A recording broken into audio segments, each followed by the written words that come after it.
persamaan distribusi flux kita, tinjauannya adalah pada keadaan steady. Gz sama dengan, saya ulangi ya, karena yang kalau koordinat rektangular lebih mudah. Gz sama dengan negatif K dt per dz. Ya toh? Kita tinjauannya adalah steady state. Sekarang gradien potensialnya apa? Irmanda Wastulintu Linggajati. Irmanda ada enggak? Enggak ada. Ada, Bu. Coret. Irmanda coret ya. Ada, Bu. Christian Adiwibowo. Nanti saya menilainya berdasarkan ini loh ya. Yang tidak hadir ya berpengaruh terhadap nilai. Christian Adiwibowo. Ya, Bu. Ya, oke. Christian, kalau sekarang kita punya persamaan fluksnya adalah ini. Gz sama dengan negatif K dt per dz. Kita gunakan hukum flux yang ini. Ini persamaan flux secara umum. Bahwa flux itu sama dengan sifat perpindahan transport propertinya dikalikan potensial gradien atau gradien potensialnya. Potensial gradien kan kalau dalam bahasa Inggris. Nah sekarang kalau ini saya tanya gradien potensialnya apa? Kalau persamaan flux panas kita adalah ini. dt per dz. dt per dz. dt per dz. Gradien potensial dalam perpindahan panas itu dipengaruhi oleh apa, Christian? Karena adanya perbedaan Posisi. Perbedaan apa ya? Kok perbedaan? Perpindahan panas. Oh, perbedaan suhu. Perbedaan suhu terhadap perubahan posisi steady. Nah, baik. Kalau sifat perpindahannya, Nicholas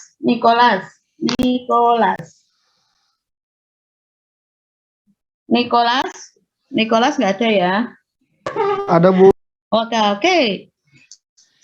Sifat perpindahannya atau transport propertinya apa? Kalau persamaan distribusi flux panas kita adalah seperti ini.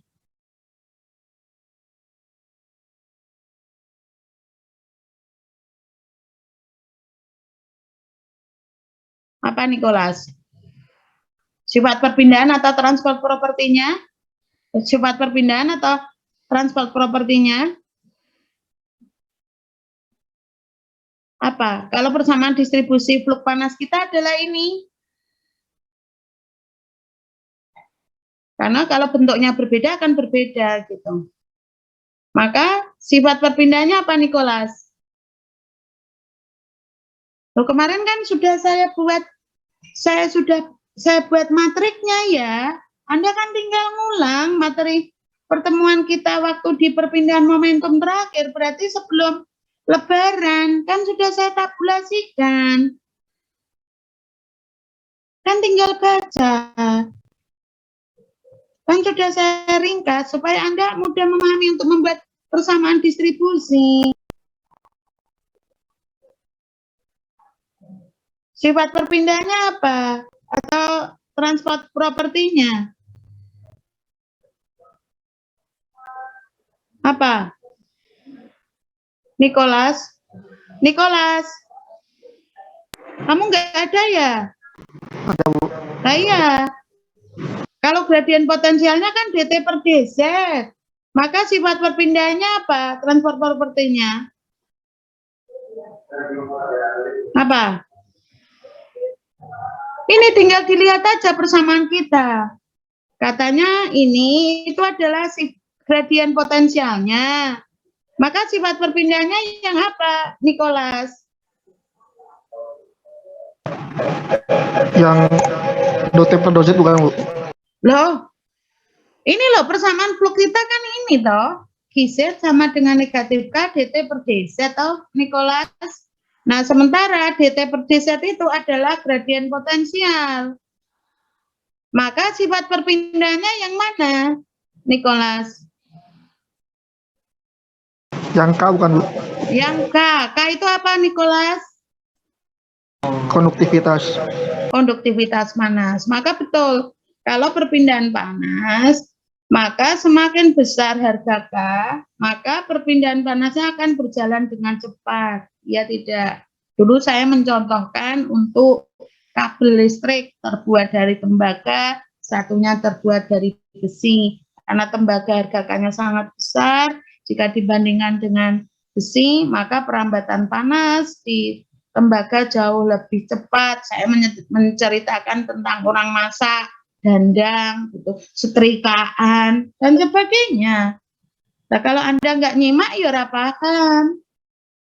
Ya toh, berhubung ini adalah kuliah 3 minggu terakhir menjelang. Nah, baik, sekarang kita punya bentuk ini. Kita lanjutkan. Maka, kalau untuk perpindahan massa, hukum Fick itu dinyatakan dalam bentuk apa? Kan sifat perpindahan kalikan gradien potensial. Kalau di perpindahan panas, gradien potensialnya adalah perbedaan suhu. Maka kalau di perpindahan massa, gradien potensialnya adalah karena perbedaan konsentrasi. Ingat, perpindahan konsentrasi kita itu terjadi dalam arah X untuk kasus kita ini. Maka gradien potensialnya kalau tinjauannya adalah pada keadaan tidak steady, maka bentuknya adalah ini. Do CA per do X. Nah, sekarang tadi kan saya sudah mendefinisikan bahwa flux difusinya itu adalah JAX, ya toh? JAX. J-nya adalah simbol dari flux difusi, A-nya adalah komponen massa yang berpindah, X-nya adalah arah perpindahan massanya. Maka sekarang sifat perpindahannya yang apa? DAB. DAB itu apa? Difusivitas A ke dalam B. Ingat, karena A kita itu mendifusi ke dalam B. Maka cara menyimbolkan sifat perpindahan massanya adalah D. Sebenarnya menulisnya difusivitas ini bukan B seperti ini ya. Karena saya cari equation-nya simbol ini enggak ada, maka saya menuliskannya hanya D. Maka difusivitas kita adalah DAB. Artinya A-nya mendifusi ke dalam B. Ingat, B-nya dalam kasus ini tidak mendifusi ke dalam A karena B-nya diam. Maka di sini bentuk hukum flux untuk flux difusi itu adalah dinyatakan dengan bentuk ini. Untuk flux difusi itu dinyatakan bentuk ini. JAX sama dengan negatif DAB do CA per do X. Ini artinya adalah hukum Fick tentang difusi yang berlaku hanya untuk larutan biner yang sangat encer. Ideal dilute binary solutions. Artinya ini persamaan ini hanya berlaku untuk larutan biner yang dilute solution. Karena tadi apa? Kita mengabaikan konveksinya. Nah, dengan densitas yang tetap, rho-nya adalah tetap.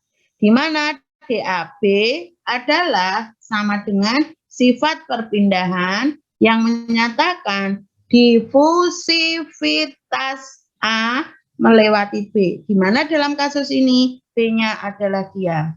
Satuan DAB apa? Satuan difusivitas A melewati B. Satuannya adalah luas per waktu. Panjang kuadrat per waktu. Baik, sekarang ini ada beberapa nilai untuk DAB ya. Kalau gas itu adalah 0,1 cm persegi per detik. Cairan difusivitasnya adalah 0,1 kali 10 pangkat negatif 4. Padatan adalah 0,1 kali 10 pangkat negatif 9. Di awal tadi sudah saya nyatakan bahwa proses difusi di dalam padatan itu berjalan sangat lambat jika dibandingkan difusivitas cairan dan difusivitas gas. Kalau difusivitas gas, difusinya berjalan sangat cepat.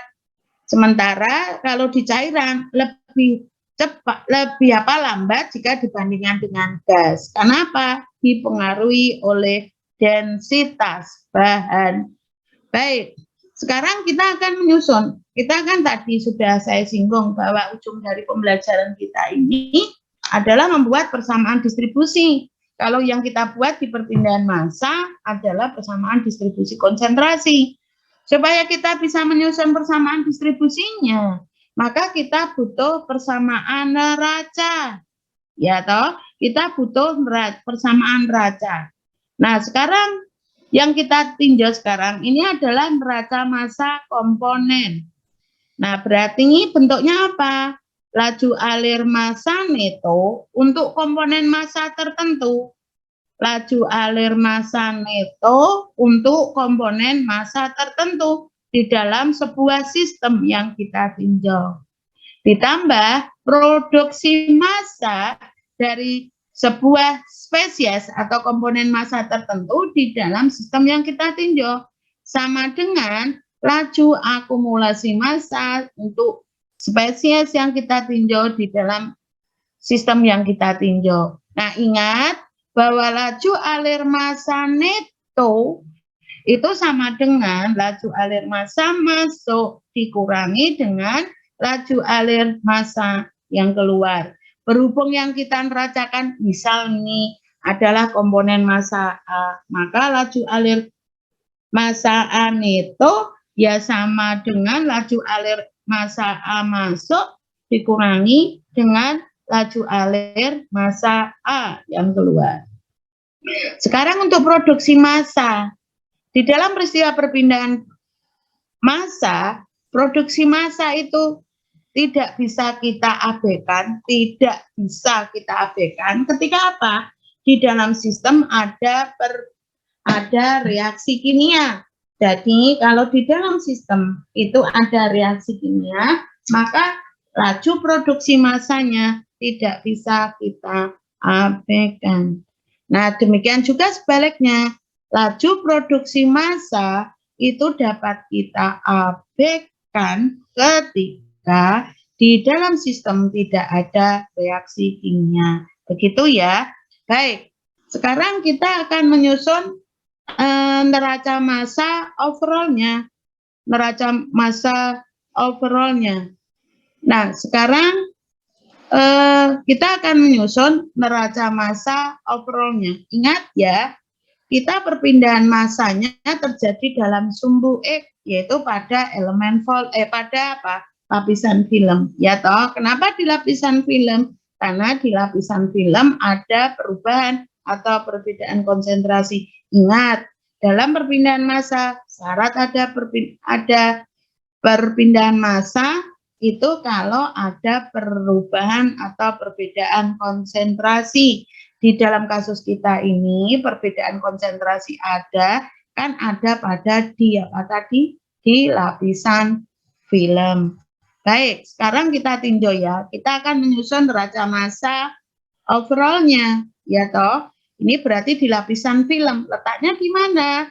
Di X sama dengan 0 sampai X sama dengan LX. Yang kita susun adalah neraca massa overall untuk komponen A. Artinya apa berarti? Kita meninjaunya di lapisan film secara keseluruhan. Neraca massa overall kan istilahnya neraca massa makroskopis ya, neraca makroskopis. Nah, kita meninjaunya bukan pada elemen volume. Sekarang kita tinjau ya. Sekarang kita tinjau. Kalau untuk neraca massa overall, maka kita harus menentukan. Ingat ya, dalam kasus kita ini tinjauannya adalah kondisi steady. Tinjauan kita adalah pada keadaan steady. Dan apalagi tidak ada reaksi kimia. Maka laju produksi massanya juga 0. Kemudian laju akumulasinya juga 0 karena tinjauannya steady dan tidak ada produksi massa karena tidak ada reaksi kimia. Maka bentuk neraca massa overall kita apa? Ya tinggal laju alir massa neto. Berarti laju alir massa neto ditambah 0, laju produksinya kan 0. Sama dengan laju akumulasinya juga 0 karena tinjauannya adalah steady. Nah, ingat, laju alir massa neto yang kita neracakan adalah untuk komponen massa A. Berarti laju alir massa A masuk in dikurangi laju alir A yang keluar out sama dengan 0. Berhubung yang kita neracakan adalah neraca massa overall, ya toh, berarti laju alir massa masuknya ya di posisi X sama dengan 0. Sementara laju alir massa A yang keluar ya di posisi X sama dengan LX. Berarti sama dengan apa? Ingat, laju alir massa overallnya adalah WAX, itu di X sama dengan 0. Laju alir massa yang keluar apa?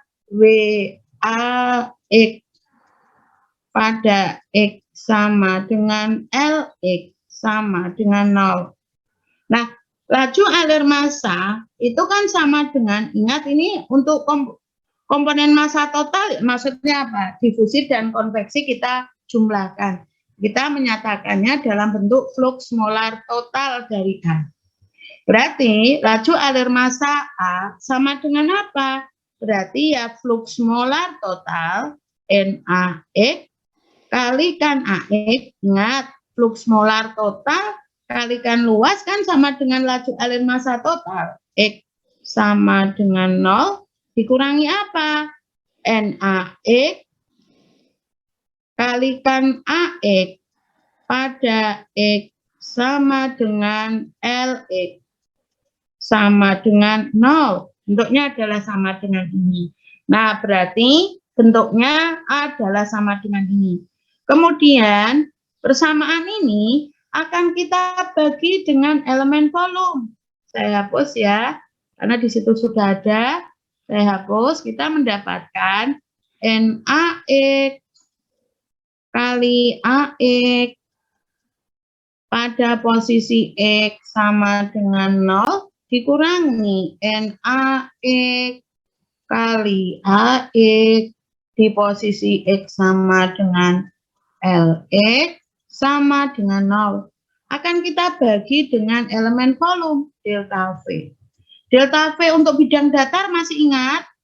Berarti delta V kita adalah sama dengan AX. Ya toh, delta V. Tapi sekarang gini aja, karena ini masih neraca massa overallnya, ini kita bagi dengan volume keseluruhan. Berarti volume keseluruhan sama dengan apa? Volume keseluruhannya ya sama dengan apa? Luasan kali jarak, kan gitu. Nah, sekarang kalau persamaan ini kita bagi dengan AX. Kita bagi dengan AX ya. AX kalau untuk bidang datar itu adalah tetapan atau konstanta. Maka persamaan kita tinggal apa? Ya ini, NaX, ini tinggal ini. Kalau AX-nya adalah konstanta, berarti X dimanapun luasannya ya tetap tidak berubah. Luasannya kalau X-nya berubah, luasannya adalah tetap. Oh, persamaan kita menjadi apa? NaX itu X ya, salah ya. NaX pada posisi X sama dengan 0 dikurangi NaX pada posisi X sama dengan LX sama dengan 0. Nah, akibatnya apa? NaX, ini tolong diperhatikan, di X sama dengan 0 adalah sama dengan NaX di posisi X sama dengan LX. Kalau kita bisa mengatakan bahwa laju alir massa A atau flux molar A, flux molar total A di X sama dengan 0 adalah sama dengan NaX di X sama dengan LX. Artinya, dimanapun letak X-nya, bahwa flux molar totalnya adalah tetap. Sehingga kita bisa mengatakan apa? Bahwa NaX untuk kasus kita ini adalah tetapan. NaX untuk kasus kita ini adalah tetapan. Artinya apa? Kalau X-nya berubah, maka flux molar totalnya adalah tetap. Karena apa? Tetapan ini bentuknya. Nah, sekarang kalau kita sudah mendapatkan ini, ternyata tetapannya kita notasikan dengan J1. Kalau kemarin di perpindahan panas dan di perpindahan momentum, konstantanya kita nyatakan dengan C1 ya. Kalau di sini kita menyatakannya dengan J1. Maka NaX adalah sama dengan konstan. Nanti J1-nya akan kita cari berapa besarnya. Kalau kemarin yang kita cari kan C1. Kalau di perpindahan massa kita dalam kasus ini, yang kita cari itu adalah apa namanya J1-nya. Kalau yang kemarin kan C1. Baik, sekarang kita lanjutkan. Baik, sekarang kita akan menyusun persamaan distribusi konsentrasi. Supaya kita bisa menyusun persamaan distribusi konsentrasi, maka kita harus membuat neraca massa pada elemen volume. Ingat, yang kita buat adalah neraca massa komponen massa A. Pada keadaan apa? Steady. Tidak ada perpindahan, tidak ada reaksi kimia. Saya ulangi lagi, dalam kasus kita ini yang akan kita susun adalah neraca massa A pada elemen volume setebal delta X pada keadaan steady dan tidak ada reaksi kimia. Terus letak elemen volume kita di mana? Letak elemen volume kita ya harus di mana? Yang ada perubahan massanya. Perubahan massa tadi terjadi di mana? Di lapisan film. Berarti dalam arah X. Akibatnya apa? Maka tebal elemen volume kita adalah delta X. Nah, berarti sekarang kita akan menyusun neraca massanya. Kita akan menyusun neraca massanya. Di sini ya, kita akan, atau yang ini sebentar. Kita akan menyusun neraca massanya.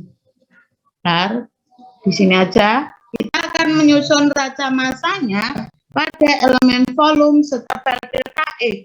Elemen volume kita ini ya, ini elemen volume kita ini yang setebal delta X. Berarti posisi laju alir massa A masuk ya di X. Posisi laju alir massa A yang keluar di mana? Ya di X plus delta X. Ya toh? Karena yang kita neracakan adalah pada elemen volume setebal delta X. Posisi di sini adalah X, posisi di sini adalah X plus delta X. Sehingga bentuk neraca massa kita pada elemen volume setebal delta X adalah ini. NaX kali AX di posisi X dikurangi NaX kali AX di posisi X plus delta X. Ingat ya, tinjauan kita adalah pada keadaan steady dan tidak ada reaksi kimia. Sekarang kalau ini kita bagi dengan elemen volume. Elemen volume masih ingat? Delta V kita ini berarti volume di posisi X plus delta X dikurangi dengan apa? Volume di posisi X. Volume di posisi X plus delta X apa? AX kalikan X plus delta X. Dikurangi apa? AX kalikan X. Sehingga delta V adalah sama dengan AX kali delta X. Maka elemen volume kita adalah ini. Nah, persamaan kita ini kita bagi dengan elemen volume. Kita bagi dengan delta V. Nah, ingat AX kita kalau untuk koordinat bidang datar, kalau X-nya berubah, maka AX-nya adalah tetap.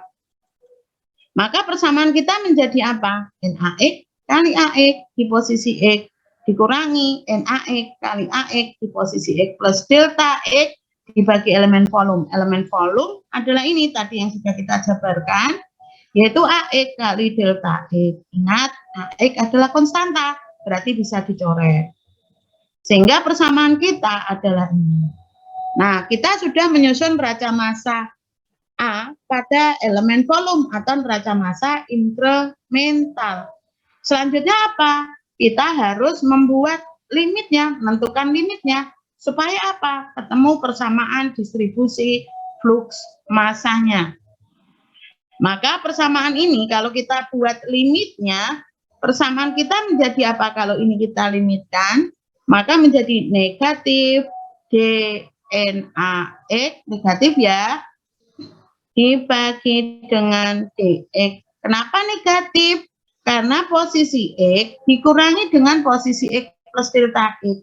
Maka hasil persamaan diferensialnya adalah negatif. Nah, kalau ini ruas kiri, ruas kanan kita kalikan dengan negatif. Maka kita akan mendapatkan bentuk ini. dNax per dx sama dengan 0. Ya toh? Sekarang kalau ini kita selesaikan, maka menjadi apa? dNax sama dengan 0. Sekarang kalau ini kita integralkan. Kalau kita integralkan, integral 0 apa? Konstanta. Kita notasikan dengan apa konstanta kita tadi? J1. Sehingga persamaan kita menjadi apa? Hasil integral dx apa? Ya x. Berarti kalau hasil integral dNax apa? Ya NaX. Ya toh? NaX sama dengan J1. Ingat tadi J1 sudah kita tentukan ya tadi, bahwa J1 adalah sebuah bilangan konstan. Baik, sekarang kalau kita selesaikan, maka persamaan ini menjadi bagaimana? Nah, kita menggunakan persamaan flux difusi. Kita menggunakan persamaan flux difusi. Kita menggunakan apa tadi? Hukum Fick. Kita menggunakan hukum Fick. Kondisi kita apa tadi? Steady. Perpindahan masanya kemana? Ke arah X. Ya, komponen massa yang berpindah apa? A. Sehingga flux difusi kita adalah ini.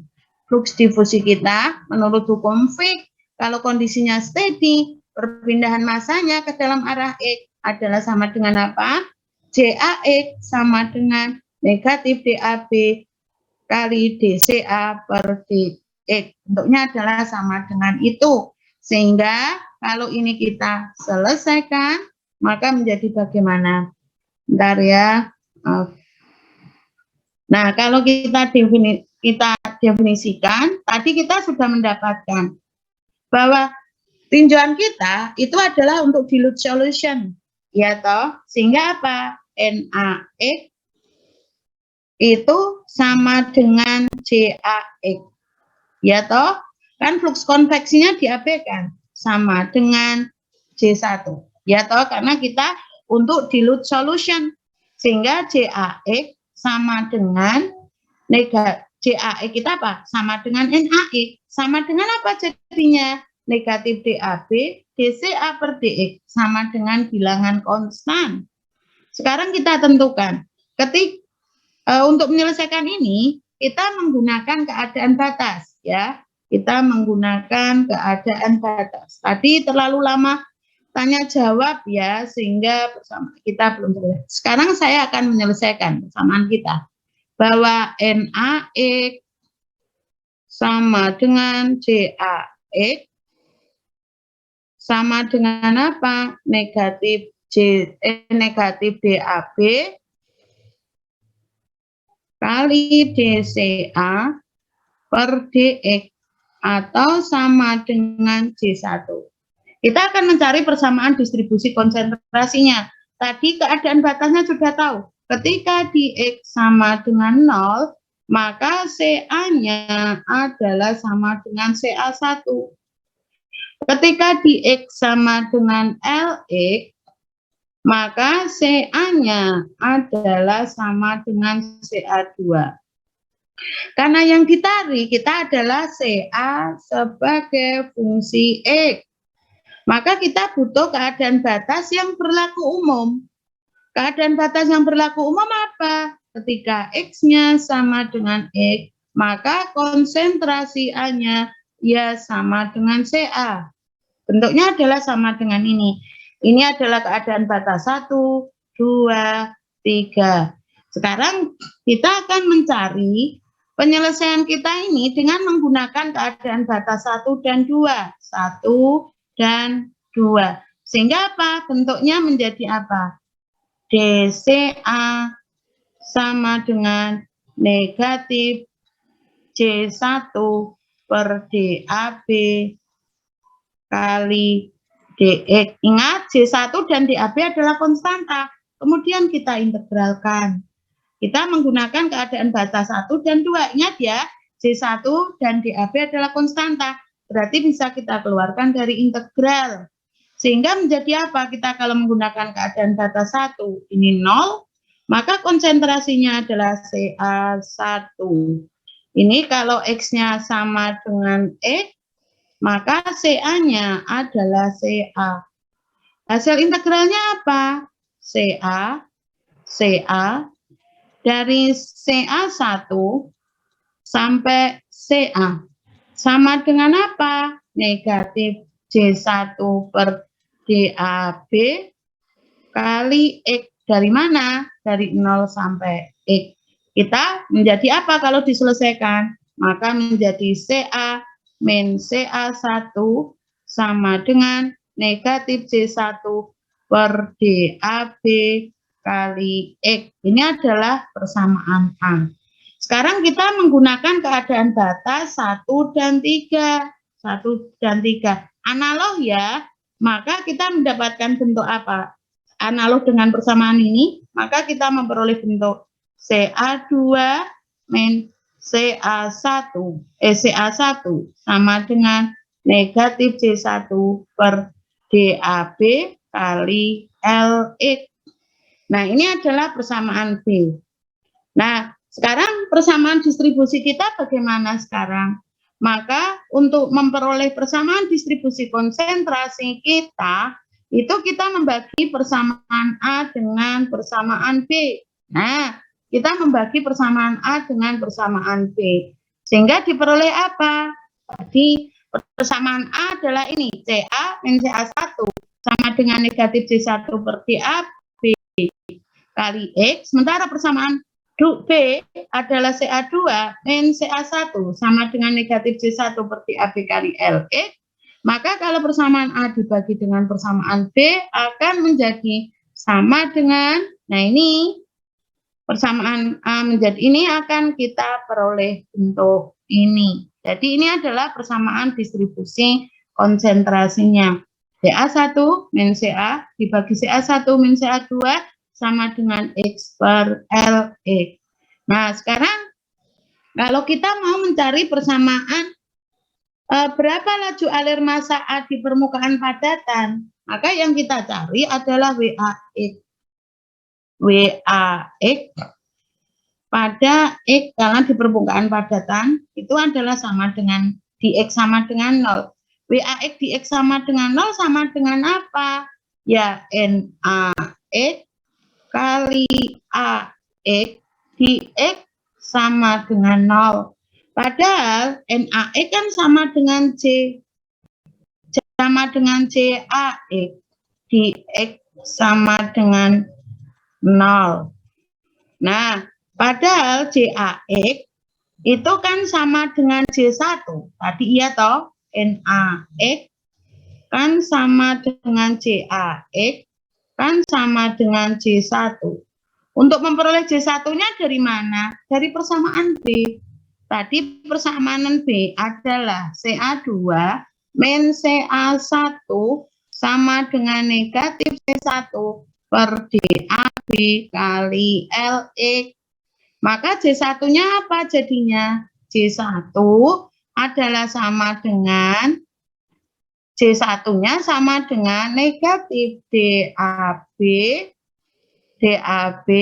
kali Ca1 ya toh, kali negatif maka menjadi berubah negatif Ca2 per Lx.